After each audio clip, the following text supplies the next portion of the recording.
اس میں اضافہ ہوگا، اس کا کریڈٹ مزدوروں کو جاتا ہے، اس کا کریڈٹ افسروں کو جاتا ہے، اور انشاءاللہ ٹی ایل اے کے تمام ملازمین کو کنفرم کر دیا گیا ہے، اور اس کو انشاءاللہ تعالی اسی مہینے میں ان کی کنفرمیشن مل جائے گی۔ 10,000 لوگوں کو، 10,000 تو پوری نہیں، 7,000 لوگوں کو ریلوے میں نوکریاں دی ہیں۔ کیبنٹ کا فیصلہ تھا، رولز کے مطابق پورا اندازی کی گئی ہے۔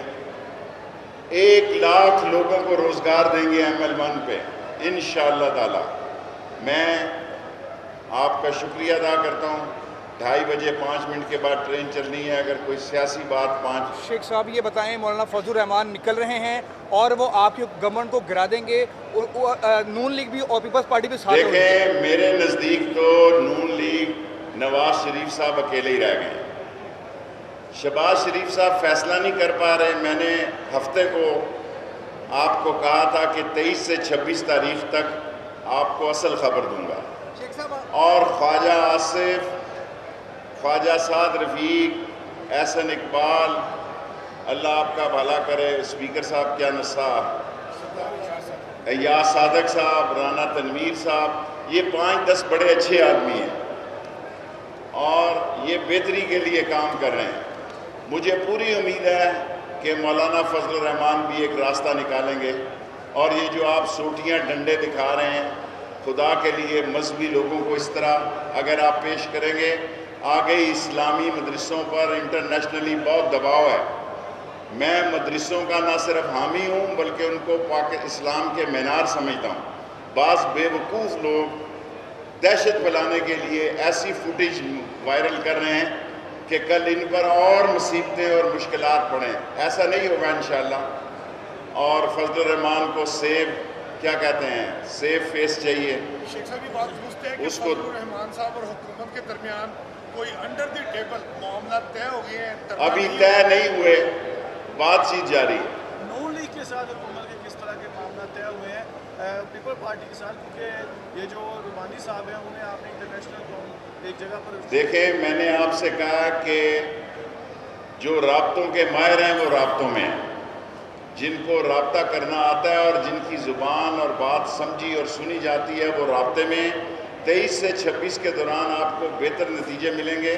شیخ صاحب یہ بتائیں کہ نواز میں نے کبھی نہیں کہا کہ عمران خان کبھی ڈیل نہیں کرے گا۔ آپ نے ایک اعلان کیا تھا، آپ نے اس دن بھی یہ سٹیٹمنٹ دیا تھا کہ 15 جنوری سے 30 جنوری کے بعد عمران خان جو ہے وہ ایک بہت بڑا لیڈر بن کے ابھرے گا۔ اس کے پیچھے کیا راز تھا؟ آپ نے کس بیسس پہ یہ بات؟ دیکھیں، میں یہ سمجھتا ہوں، یہ میں نے لاہور میڈیا میں کہا، اور پنڈی اور کراچی والے مجھ سے خفا ہو جاتے ہیں کیونکہ مجھے بڑا پیار ہے لاہور کے میڈیا سے۔ اب دیکھیں نا،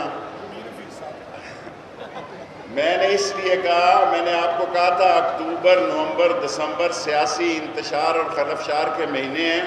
جب جنوری چڑھے گا تو سارے ملک پر انشاءاللہ عمران خان کی ترقی اور عمران خان کی محنت۔ شیخ صاحب، مولانا فضل الرحمان صاحب مجھے فکرہ تو پڑا، عمران خان کا نام لیتا ہوں تو آپ نہیں بات۔ وزیر اعظم پاکستان انشاءاللہ تعالی، یہ لوگوں نے جو ووٹ دیے ہیں، یہ چوروں، ڈاکوں اور لٹیروں کے خلاف انشاءاللہ ان کو انجام شیخ صاحب، کہا جا رہا ہے کہ نواز شریف کو ایک سمجھوتے کے تحت عدالت میں پیش کیا گیا، وہاں پہ آ کر پہلی دفعہ اس نے میڈیا پہ بھی ٹاک کر لیا اور آن ایئر بھی ہو گیا، کسی نے نوٹس بھی نہیں لیا، یہ کیا چینج ہے؟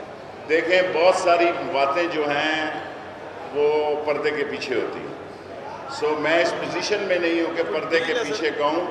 میں آپ کو ایک بات کہتا ہوں کہ رابطے جاری ہیں۔ جن لوگوں کو رابطوں کا سلیقہ اور طریقہ آتا ہے، جن کی بات انہیں سمجھ آتی ہے اور ان کی بات یہ سمجھتے ہیں، وہ رابطے میں 23 سے 26 تاریخ کو اچھی خبریں دوں گا۔ 26 تاریخ کو فائنل خبر دوں گا۔ بات انہیں سمجھ، میرا نہیں خیال، دیکھیں جو آپ سوال کرتے ہیں یہ ساری مصیبتیں انہوں نے خود منگوائی ہیں، اور مریم بی بی نے ان کو اس جگہ پہ پہنچایا ہے۔ شہباز شریف ان کو باہر سے پاکستان لے کے آئے تھے، اس کی سیاست کو زندہ کیا تھا۔ اب شہباز شریف بھی جو ہے نہ ہاتھ آسمان پہ لگا رہے ہیں نہ پاؤں زمین پہ لگا رہے ہیں۔ اگر انہوں نے عقل اور دانش سے کام لیا تو میرا خیال ہے، پنجابی میں کہتے ہیں ابھی ڈلیاں بیراں کا کچھ نہیں گیا، اس کی بہتری پیدا ہو سکتی ہے۔